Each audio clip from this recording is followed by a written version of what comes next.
자, 조사가 파헤친다 정치 이슈 파헤쳐드리겠습니다. 한국정치학회 이사시죠. 조경근 교수, 부경대 정치외교학과 차재건 교수 스튜디오에 함께합니다. 어서 오십시오. 어서 오십시오. 안녕하십니까. 자, 윤석열 대통령의 국정수행 지지율이 3주 만에 소폭 상승했다라는 여론조사 결과가 지난 19일 나왔습니다. 윤 대통령의 긍정수행에 대한 긍정평가가 전주보다 0.4%포인트 상승한 38.7%, 부정평가 직전 조사보다 1%포인트 낮아진 58%.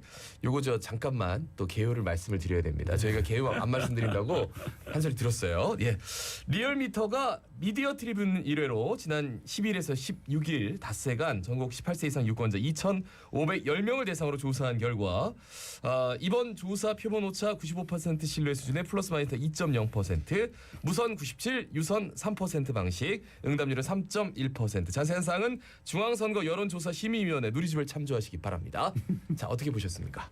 저는 0.4%포인트 그다음에 1%포인트 이렇게 긍정과 부정의 변화라고 하는 거는 저는 거의 의미 없는 변화일 가능성은 높다. 그런데 한 가지 저희들이 그 여론조사에 대해서 일희일비하고 그걸 매번 다 해석할 필요는 없지만 전체적인 경향상 지금 대통령의 국정 수행에 대한 평가는 되게 답보 상태에 있는 건 명확하다. 그리고 다른 여론조사의 어떤 결과들도 그렇게 보이고 있는 거다라고 볼 수 있는데 저는 이번에 이제 수능 사태 관련한 수능 발언과 관련한 사태 들이 이번에 포함됐는지 그 부분이 저는 좀 명확하게 규명될 필요가 있다 그렇게 봅니다. 아마 수능 관련한 발언이 포함됐을 경우에는 이 지지율을 유지하기는 좀 힘들지 않았을까 하는 생각은 듭니다. 네. 저도 제가 할 얘기 우리 차 교수께서 해주셨는데 네. 0.4% 1% 무슨 의미가 있나는 생각이 들고요. 항상 이 여론조사라고 하는 거는 경향성이 중요한 것 같아요. 네네. 올라가는 추이인가 내려가는 추이인가 이런 것들이 중요하기 때문에 그리고 어떻게 앞으로 봐야 되느냐 하는 거는 저도 이번에 이야기한 입시 관련하는 그런 네네. 이슈가 앞으로 지켜봐야 된다고 봅니다. 네. 입시 관련 얘기하기 전에 이제 일단 후쿠시마 오염수 방류 논란이 좀 네. 뜨거워가지고요. 여기 좀 대통령 지지율에 영향을 미칠까요? 저는 당연히 미친다라고 보고 이거는 장기적으로 미칠 과제다라고 봅니다. 아직은 우리가 피부로 와닿지를 못하고요. 일단은 방류가 지금 이루어지고 있고 그런 현장 사진들이 나오고 조금씩 저는 이제 여당에서는 거의 괴담 유포라고 이야기를 하지만 사실 여당이 이야기하는 그 괴담이 사실 작동하기 시작하면 저는 이 문제는 어떻게 번질지 알 수 없는 거의 판도라의 상자가 열릴 가능성이 매우 높다 그렇게 봅니다. 네. 그러니까 오염 우럭 벌써 이야기 나왔잖아요. 네. 기준에 400배를 초과했다고 그런 얘기 나오고 또 일본의 후쿠시마 지역의 어민들이 저렇게 강력하게 반대를 하고 있는 거 그건 결국은 이제 이 했을 경우에 오는 수산업에 대한 타격인데 부산으로 곧바로 오겠죠. 부산 같은 경우에 이제 여름이 다가오는데 과연 회가 얼마나 팔릴지 잘 모르겠어요. 사실 저희들이 기술에 대한 신뢰, 과학에 대한 신뢰도 되게 많기는 하지만 과학에 대한 불안도 또 굉장히 많이 존재를 하는 거예요. 아무리 기술적으로 완벽하다 하더라도 체르노빌이나 후쿠시마의 원전 사고가 있었던 거고 그런 것들 전부 다 휴먼 에러, 인간의 실수에 의해서 생긴 것들이기 때문에 저는 그런 부분에 대한 일반 대중들의 어떤 불안 이건 잠재우기가 굉장히 힘들다. 저만 해도 되게 낚시를 좋아하는데 벌써 잡은 고기를 사람들한테 줘야 되나 말아야 되나 대한 고민이 이제 약간씩 생기기 시작하는 거죠. 그런 정도다 보시면 될 것 같습니다. 근데 이게 우리가 이제 탈진실 사회라고 이야기하는데 옛날부터 환경 관련 공부를 해보면요. 자, 과학자들이 이야기하는 주장을 우리가 거기에다 갖다 붙이지 않습니까? 네네. 과학자 중에도 이걸 갖다가 선용하고 악용하는 과학자들이 따로 있습니다. 그러니까 돈 받고는 엉뚱한 얘기 해주는 과학자도 많고 또 국제기구 같은 경우에도 누구에도 어느 나라에 돈을 받느냐 영향을 받고 하기 때문에 객관성을 잘 유지하기 위해서 노력해야 됩니다. 우리가. 네, 그러니까 우리 국민들이 막 괴담 듣고 불안해하고 이렇게는 하지 않고 우리도 다 보고 듣는 귀가 있고 눈이 있거든요. 그런 수준은 조금 벗어나 있지 않을까. 그런데 이제 국민들 그래도 불안감이 너무 커지니까 사실 지금 마트에 소금도 없다 하고 그러니까 이제 정부에서 이 후쿠시마 오염수 관련해 갖고 매일 브리핑을 하는데 요거에 대해서도 좀 반응이 많이 엇갈리거든요. 브리핑 하다고 될까요? 왜냐하면 그 수치라고 하는 결국 브리핑을 통해서 수치 안정성 이런 것들을 설명을 해나갈 텐데 그 수치라고 하는 게 사실은 변동이 거의 없을 가능성이 매우 높습니다. 그러면 매일매일 그 동일한 일들을 반복한다는 게 무슨 의미가 있을까? 저는 결국은 이건 정말 눈 가리고 좀 앙호하는 방식의 대응이다. 이런 것들 말고 좀 더 일본한테 근원적인 어떤 문제 해결 방식을 요구하든지 당장 좀 일단은 주변국의 우려들이 있으니까 네, 스톱하고 사실 여러분들이 그 비용이 문제라면 좀 아시아 동아시아 공동체나 아시아 태평양 공동체가 조금 비용을 분담해주는 방식도 충분히 고려할 수 있지 않나든지 다양한 방식의 접근들을 좀 해볼 수 있는 노력들을 하는 게 오히려 저는 국민들의 불안을 조금 더 덜어주는 그런 가능한 방식일 거다 그렇게 생각합니다. 그러니까 이게 정황적으로 보면은요, 우리가 이게 아시아 태평양 지역이지 않습니까? 네네. 중국, 대만, 러시아 그리고 이 태평양에 있는 10여 개의 도수국가들은 강력한 반대를 표명을 하고 있습니다. 그런데 한국은 괜찮다라고 이야기하기 때문에 이게 문제가 생겨 있는 거고요. 갑자기 제가 뭣도 모르고 어제 회를 먹었다는 생각이 갑자기 납니다. 아직은 방금 안 했으니까.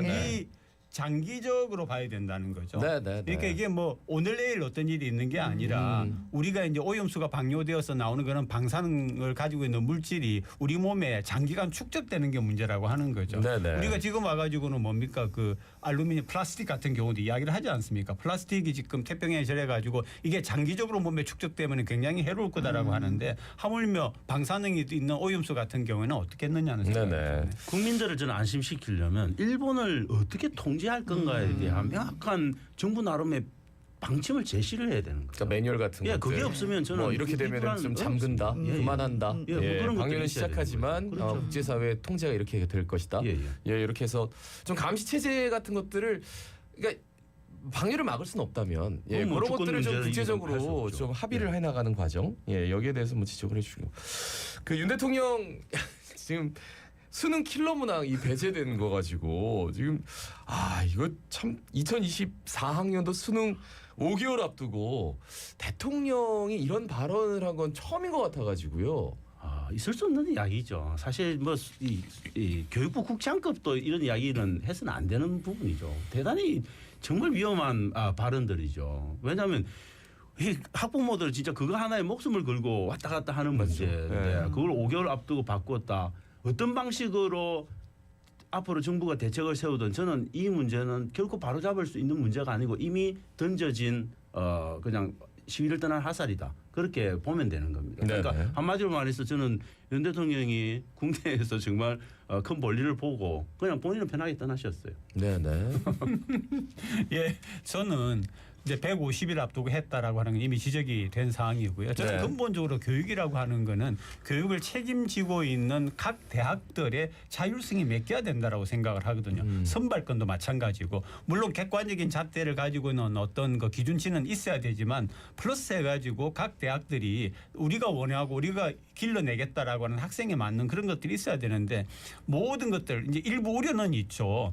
왜냐하면은 뭐 지금 강남에 뭐 학원이다 어쩌고 저쩌고 해가지고 부유층만 어쩌고 저쩌고 하는 게 있다는 건 압니다. 그렇지만 그 한 가지 때문에 이 교육이라고 하는 것이 지니고 있는 굉장히 큰 어떤 의미와 방향성을 이 평균이라고 하는 걸 가지고 제어한다라고 하는 거는 교육을 결국 망치는 거라고 저는 생각을 해요. 그러니까 이제 윤 대통령 발언 다음 날 교육부 대입 담당 국장도 교체되고 수능 출제 평가 원장 사임했는데 이렇게 되면은 새로 뽑고 하는데 시간 걸리고 하니까 이게 입시 일정까지 맞겠나? 혼란스럽죠. 그런데 저는 구모 그러니까 9월 모의 수능 준비하는 과정에서도 상당히 혼란이 될 겁니다. 구모 준비하시고 들어가는 시험위원들 어떤 생각을 갖고 들어갈까요? 하면 진짜 저는 진짜 뒷골이 땡길 수밖에 없는 그런 상황이다. 왜냐하면 도대체 출제 방향을 어떻게 잡을 건가가 바뀐 평가원장이 어떻게 정할 거며 교육부 공무원들이 대통령이 도대체 어떤 생각을 하고 있는지에 대해서 신경을 안 쓸 수 없게 만들어버린 거죠.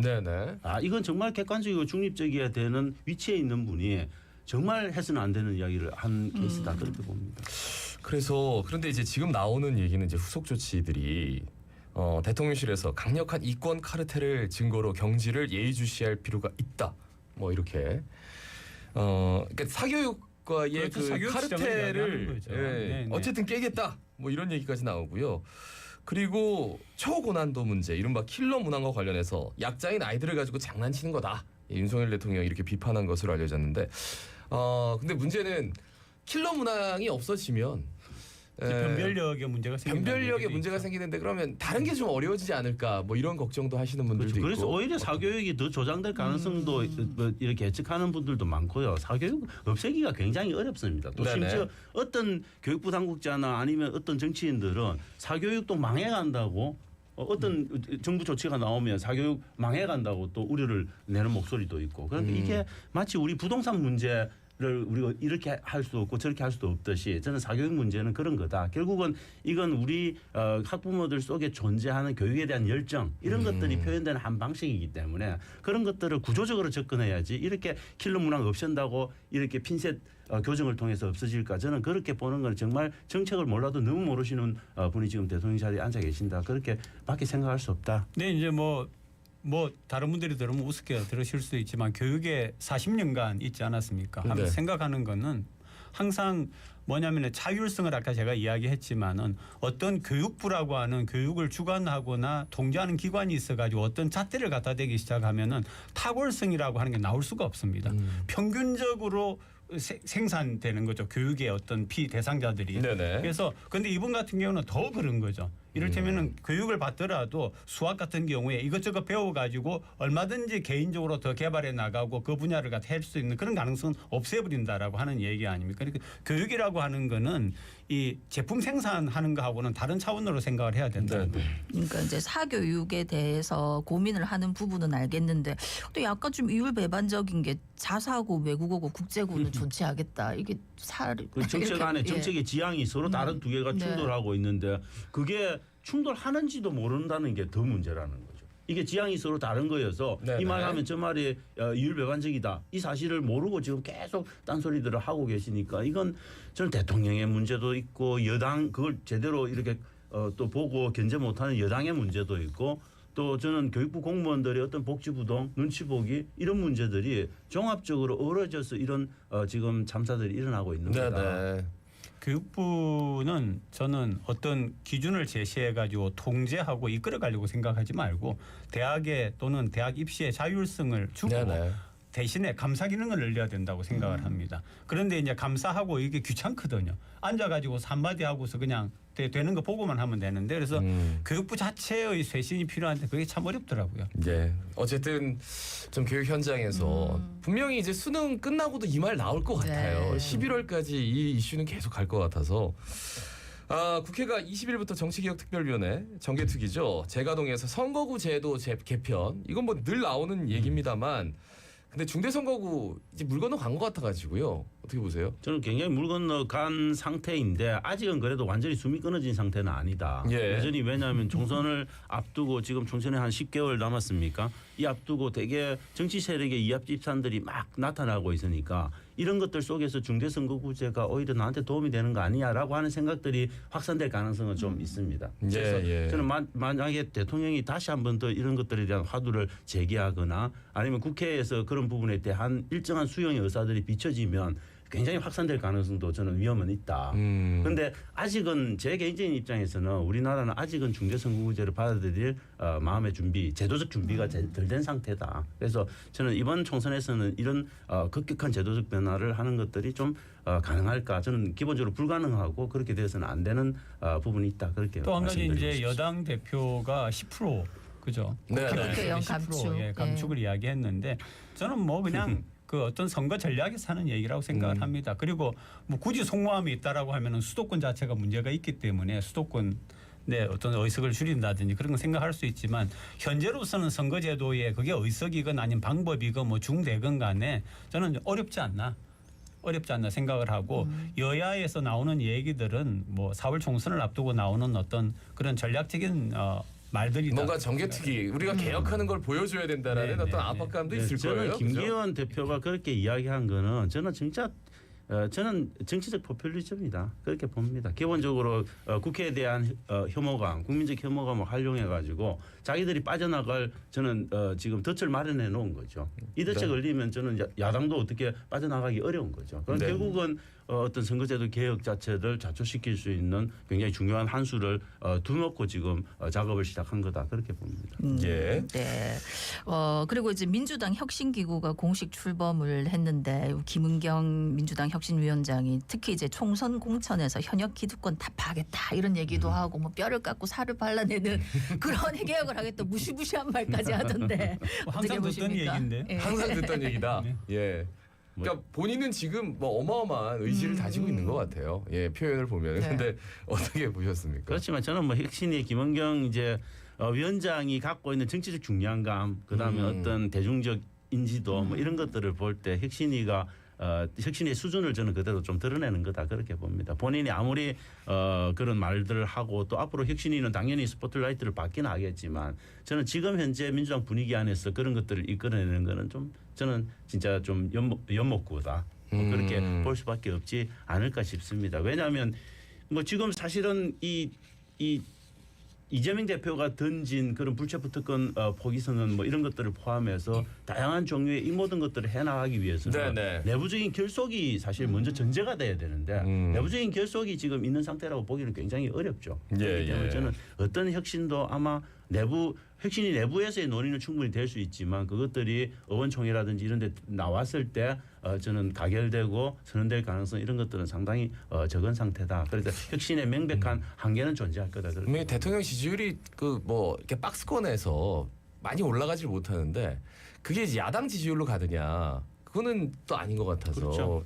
지금 뭐 김남국 의원도 그렇고 뭐 혁신위원장 이전에 이제 임명했던 분은 그냥 금방 또 사퇴를 했고 저는 뭐 야권의 어떤 변화나 또는 눈에 보이는 어떤 것들은 이 새로운 위원장의 등장이 아니라 오히려 조금 있으면 귀국하는 이낙연 전 대표의 귀국이 어떤 식으로 전개되느냐가 더 중요한 변수가 되지 않을까 그렇게 봅니다. 그러니까 친명이냐 비명이냐 뭐 김은경 혁신위원장 친명 색채가 강하다 이런 얘기가 나오고 있는데 당연히 뭐 그렇게 혁신위를 구성할 수밖에 없는 거고 네네. 아마 제가 볼 때 이재명 대표가 생각하고 있는 수준의 혁신까지만 아마 김은경 위원장은 수용 가능할 부분인데 저는 그 안에서는 지금 현재 하고 있는 이재명 대표가 자기에 대한 불체포 특권 포기 선언 네네. 이 수준이 딱 민주당이 갈 수 있는 혁신의 수준 정도일 거다라고 봅니다. 실제로 100명이 넘는 그런 국회의원들을 과 함께 뭔가를 한다라고 하는 게 참 어렵습니다. 네네. 강력한 리더십을 가지고 있고 완전히 공천권을 딱 쥐고 있는 어떤 옛날 같은 그런 보스 정당이면 몰라도 보스 정당이 옳다는 얘기도 아니고 좋다는 얘기도 아니지만 지금 현재와 같은 상태에서는 그런데 뭐 굉장히 저는 어렵죠. 전통적으로 사실 민주당은 보수 정치를 하는 정당으로 보기는 없고 이미 시스템 공천이라고 하는 것들을 세팅을 해놓은 상태예요. 네네. 문제는 시스템 공천의 강론적인 수준에서의 어떤 문제점들을 어떻게 개선할 건가 이것만 고민하면 되는 문제라고 봅니다. 네네. 그래서 저는 현재의 민주당 공천 시스템 자체에 그닥 혁신할 내용이 그렇게 많은가? 왜냐하면 자기들이 시스템이라고 이야기했기 때문에 시스템만 제대로 가동하면 되는 문제라는 거죠. 예. 근데 뭐 핵심은 비명계를 어떻게 안고 가느냐겠죠. 네. 황보승이 국민의힘 의원 뭐 그동안 좀 시끌시끌했는데 국민의힘 탈당하고 22대 총선에 불출마하겠다. 이렇게 되면 이제 여기에 또 원래 경쟁했었던 뭐 이현주 전 의원이라든지 요즘 거론이 되고 있더라고요. 뭐 그렇죠. 뭐 여야 가릴 것 없이 영도가 아마 가장 핫한 그런 핫플이 되지 않을까 싶은데 네네. 저는 이현주 의원이 뭐 영도에 여러 가지 연구가 있고 또 거기서 많이 정치 활동을 하셨지만 거리로 갈 가능성은 별로 없어 보인다 하는 생각은 듭니다. 이현주 의원은 어디에 가도 국민의힘 공천을 받기는 저는 굉장히 쉽지 않을 거다. 그래서 아마도 차라리 제가 볼 때는 이현주 의원 정도 되면 전국적인 인지도도 있고 하기 때문에 수도권의 적절한 지역에서 뭔가를 해볼 수 있을지 몰라도 부산 같은 이렇게 꼽으면 되는 이런 지역에서는 저는 좀 꿈꾸기가 어렵지 않을까 하는 생각입니다. 저도 뭐 이현주 의원 전 의원이 들으면서 섭섭하겠지만은 아마 중영도구로 가게 되지는 않을 거다라고 보고요. 오히려 예. 그쪽 같은 경우에 예를 들면 누구라든지 예. 이런 몇 분들이 또 있으니까 그렇게 될 거라고 봅니다. 네. 조국 전 법무장관의 총선 출마 여부를 놓고도 얘기가 되지만 이제 부산의 입장에서는 중영도로 가는 것 아니냐. 왜냐하면 고등학교를 그쪽으로 나오셔가지고. 근데 연고 있다고 다 그렇게 가지는 않고 중경도가 그나마 그래도 뭐 남구나 이런 원래 나오셨던 남구나 이런 데보다는 훨씬 더 가능성은 있는 지역이긴 맞지만 네네. 왜냐하면 그건 무주공산이라고 봐야 되는 거죠. 그럼에도 불구하고 저는 공천 과정을 통과해서 낙점받기가 쉽지 않을 거다. 완전한 경선이 보장된다 하더라도 이현주 의원은 당내의 어떤 그런 안티 이런 것들을 감안했을 조국 전 때는 법무장관. 저는 경선 과정도 통과하기가 쉽지 그러니까 않을 이현주 거다. 의원은 그렇고 조국 전 법무장관도 예. 근데 아니 한 가지 그건 좀 다른 문제죠. 완전히 다른 문제. 아 그래요? 어떤 조국 전 법무부 장관은 저는 민주당 경선을 통해서 나올 가능성은 저는 별로 없어요. 신당 창당 저는 얘기하시는 신당 창당이거나 아니면 무소속으로 나설 가능성. 저는 개인적으로는 무소속으로 가서 권토중례하고 자기의 명예를 되찾는 방식이 저는 더 합리적일 거다라고 봅니다만 대한민국에서 뭐 정치에서 무소속으로 가는 건 쉽지 않은데 네. 조국 장관 정도의 인지도가 있으면 저는 적어도 수도권이나 이런 지역에서의 가능성들은 저는 점쳐볼 뭐 수 있을 수도권이나 거다. 광주 이런 얘기 많이 저는 하더라고요. 충분히 가능할 거라고. 그러니까 이제 중영도 뭐 부산의 어떤 지역 같은 경우에는 사실은 중영도를 계속 말씀하시는데 중영도의 그 유권자들의 인구 연령분 풀어보면 굉장히 연세가 높아요. 네네. 그렇기 때문에 우리가 생각하는 그런 결과는 일어나지가 않을 거고요. 조국 전 장관 같은 경우에 뭐 조국 전 장관은 그런 얘기 하지 않습니까? 아이고 공천만 해라. 상대 당이 좋아할 거라고 이런 이야기를 하기 때문에 네네. 그리고 어떻게 신당을 만들 수가 있겠습니까? 그거는 언론이 하는 얘기지. 조국 전 장관 속에도 그런 생각은 없을 거라고 봅니다. 그러면 아까 이 무소속까지는- 무소속 같은 경우에는 뭐 무소속 가능하죠. 그런데 저는 윤 대통령의 뭐 그런 인기가 정말 최저점에 떨어지고 그래서 완전히 그 정권 심판 선거의 분위기가 완전히 무르익었을 때 저는 부산은 그럼에도 불구하고 민주당이 되게 약진하기 어려운 지역이기 때문에 어떤 판가리에 굉장히 중요한 어떤 뭐 그런 소재로 네네. 조국 전 장관이 무소속으로 출마하고 그 분위기를 갖고 야권의 어떤 분위기를 만드는 뭐 이런 그림이야 그려볼 수는 있겠지만 그것도 쉽지 않다. 쉽지는 않을 거다. 네, 네. 말씀 잘 들었습니다. 고맙습니다. 고맙습니다. 자, 한국정치학회 이사 조경근 교수, 부경대 정치외교과 차재건 교수였습니다. 부산에 다시